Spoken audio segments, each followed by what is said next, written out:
చూడు రాజా, వీళ్ళు ఎంత ఇబ్బంది పడ్డారో తెలుసా? ఇది కోట్ల రూపాయలు ఖర్చు పెట్టి కొనుక్కున్నారు. మీ అన్ననే కూడా ఇక్కడ రాళ్లే మనం చక్కగా ఉండొచ్చు, చాలా బాగుంది అని కొనుక్కున్నారు. మీ అన్న ముఖ్యమంత్రి అవగానే వీళ్ళు ఎవరిని రానియకుండా అక్కడ బారికేడ్లు వేసేసి ఆయన ఒక్కడే వచ్చేవాడు. ఇప్పుడు హీరోలు నాగార్జున, చిరంజీవి గారు వీళ్ళందరూ వచ్చారు కదా, వాళ్ళని కూడా ఇక్కడ నుంచి నడిపించాడు మీ అన్న. నడిపించాడు.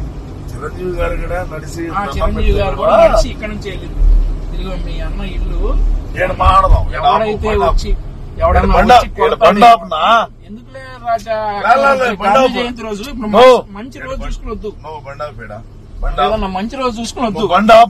ఇవాళ మంచి రోజు కాదు చెప్పేది. అమావాస్య ముందు నువ్వు మీ అన్న ఇంట్లోకి ఎట్లా వెళ్తావు? ఇవాళ అమావాస్య, ఇవాళ ఎట్లా వెళ్తావు నువ్వు మీ అన్నింటికి? అమావాస్య రోజు ఇప్పుడు నీకు మీ అన్నకి చాలా డీలింగ్స్ ఉన్నాయా?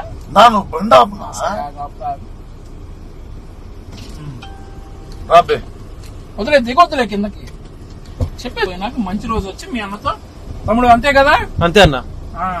అన్ని బేరసారాలన్నీ ఎలక్షన్ ముందు ఉన్నాయి కదా. మీకు రావాల్సిందేంటి, షర్మిలక్కకి రావాల్సిందేంటి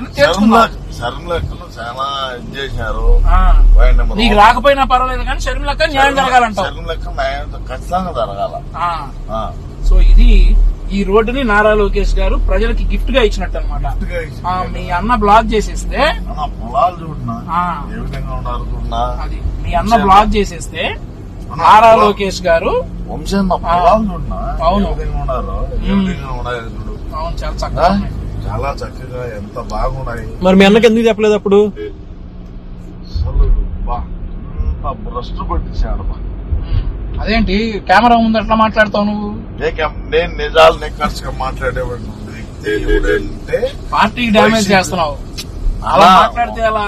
వంశీయన్న, మా వైసీపీ పార్టీలో నేనే నిజాలు నిక్కర్చుగా మాట్లాడేటువంటి వ్యక్తిని. అంతేనా? నీకు తెలుసది.